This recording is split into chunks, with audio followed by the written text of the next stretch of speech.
Good morning, I'm Nivareti Manu, and this is your morning news fix for Tuesday, 11th of March. In this update, the government may have to ditch dairy if it wants any shot at securing a free trade deal with India. Christopher Luxon's heading to New Delhi and Mumbai on Saturday with a contingent of ministers and business leaders. Geopolitical analyst Geoffrey Miller says any meeting is good news, but it's unlikely a final deal will be done this term. He says getting our biggest export, dairy, into the country will be extremely politically challenging. Given there are many small farmers in India who are reliant on dairy products, the thought of dairy coming in from New Zealand is difficult.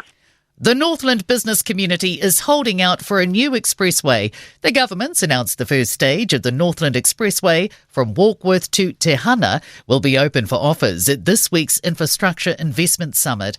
North Chambers CEO Leah McKero says in the past it's felt like the region has been forgotten about when it comes to infrastructure.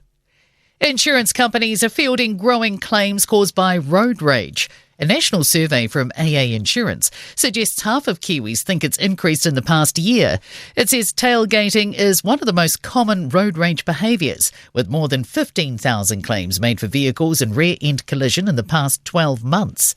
AA Insurance Head of Motor Claims, Bo Paparoa, says drivers getting frustrated need to keep a level head on the road. Having to think about potentially what might be going on for that other road user as to why they might be driving in a certain way. But really it's just trying to remain calm yourself and really just try and shift your mindset.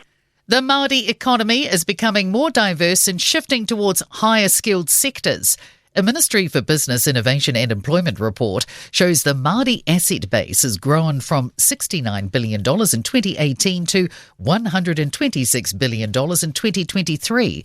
It shows it's shifting away from primary industries to more administrative services. MB Shah Amna says there are now more Māori in high-skilled jobs than low-skilled as it puts more focus on education. Tension remains between Wellington City Council and Wellington Water.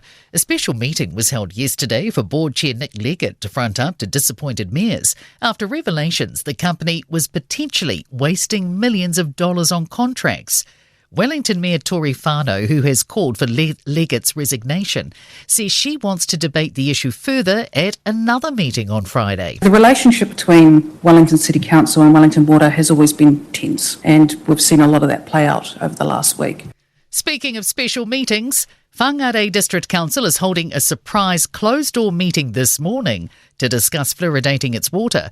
The council is one of 14 ordered to fluoridate its drinking water by March 28. It's refusing to do so.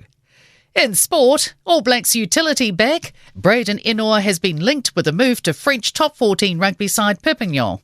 Dylan Brown is poised to join Newcastle from Parramatta for the next NRL season in what's touted as the competition's richest deal worth $14 million across 10 years. Buffalo Bills quarterback Josh Allen has agreed a contract extension until 2030. The NFL's MVP is guaranteed $437 million, the largest locked-in figure paid to a player in the sport's history. I'm Nivareti Manu. That's your latest news fix, and we'll be back with the next update at midday from the Newstalk ZB newsroom.